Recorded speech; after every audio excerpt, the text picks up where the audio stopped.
وذرياته وبارك وسلم تسليما كثيرا كثيرا. أما بعد فأعوذ بالله السميع العليم من الشيطان الرجيم.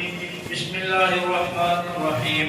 وما أرسلناك إلا رحمة للعالمين. صدق الله مولانا العلي العظيم وبلغنا رسوله النبي الكريم ونحن على ذلك لمن الشاهدين والشاكرين والحمد لله رب العالمين.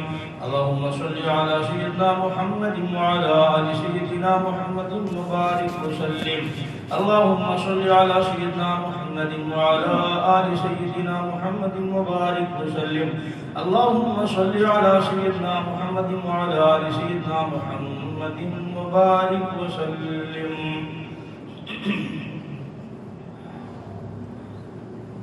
رحمت دو عالم صلی اللہ علیہ وسلم کی سیرت طیبہ اور رحمت للعالمین کا تذکرہ کر رہے تھے، اور گزشتہ جمعے کو بتلایا تھا کہ اللہ تبارک تعالیٰ نے نبی پاک صلی اللہ علیہ وسلم کی جو نعمت عطا فرمائی ہے اس کا کوئی بدل نہیں ہے، اور اللہ تبارک تعالیٰ نے قرآن مجید میں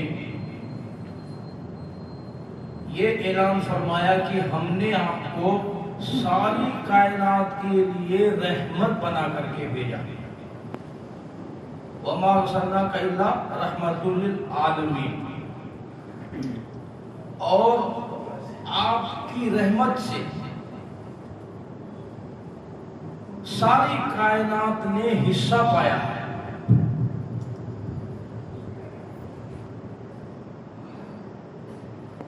تمام جہان کے لیے آپ کی رحمت عمومی ہے، اور مسلمانوں کے لیے آپ صلی اللہ علیہ وسلم کی رحمت خصوصی ہے. اس کو آپ اس مثال سے سمجھائیں کہ اللہ تبارک تعالیٰ نے عورت کے دل میں بچے کی محبت فطرتاً ڈال رکھی ہے. چند جو ہیں مرد حضرات بیٹھے ہوں اور وہاں ایک عورت اگر کوئی بیٹھی ہو اور کہیں سے رونے کی، چھوٹے بچے کی رونے کی آواز آئے تو مرد حضرات جلدی متوجہ نہیں ہوتے، عورت فوراً متوجہ ہو جاتی ہے، چونکہ اس کی طبیعت میں، فطرت میں اللہ تبارک تعالیٰ نے بچے کی محبت رکھی ہے. وہ فوراً متوجہ ہوگی بچہ کیوں رو رہا ہے، کس کا رو رہا ہے، کدھر رو رہا ہے، کیا بات ہے. مردوں کے مقابلے میں عورتوں کے دلوں میں بچوں کی محبت اللہ تبارک تعالیٰ نے فطرتاً رکھی ہے. تو ہر عورت دنیا کے ہر بچے سے عمومی محبت کرتی ہے، اور اپنے بچے سے خصوصی محبت ہوتی ہے. اسے اپنی اولاد سے ہر ماں کو خصوصی محبت، اور دنیا کے تمام بچوں سے عمومی اس کو محبت ہوتی ہے. بالکل اسی طریقے سے رحمت للعالمین حضرت محمد الرسول اللہ صلی اللہ علیہ وسلم کو پوری کائنات کے لیے عمومی رحمت بن کر آئے، لیکن اس امت کے لیے اللہ نے آپ کو خصوصی رحمتوں کے ساتھ مبعوث فرمایا. توجہ کیجئے گا، ایک عجیب و غریب مقدمہ آیا. حضرت سلیمان علیہ السلام کے غالباً دربار میں ایک مقدمہ آیا کہ دو عورتیں وہ راستے طے کر رہی تھی، کہیں جا رہی تھی. ان میں سے دونوں عورتوں کے گود میں چھوٹے چھوٹے بچے تھے. بات کرتے ہوئے دونوں کہیں راستہ طے کر رہی تھی، سفر کر رہی تھی. اس زمانے میں یہ کوئی آپ کے روڈ تو تھے نہیں، گاڑیاں تو تھی نہیں، کار تو تھے نہیں کہ بھائی سیف ہو کر کے بیٹھیں گے، جہاں جانا ہوگا چلے جائیں گے. پیدل سفر ہوتا تھا، چھوٹے چھوٹے راستے ہوتے تھے، جنگل ہوتے تھے، آبادیاں کم ہوتی تھی. سلیمان علیہ السلام کا زمانہ ہے. یہ دونوں عورتیں بے فکر ہو کر کے راستہ طے کر رہی تھی. کہیں سے اچانک چیتا آیا اور اس نے جھپٹا مارا. کیا بولتے اس کو، لپٹ کیا کرتے ہو.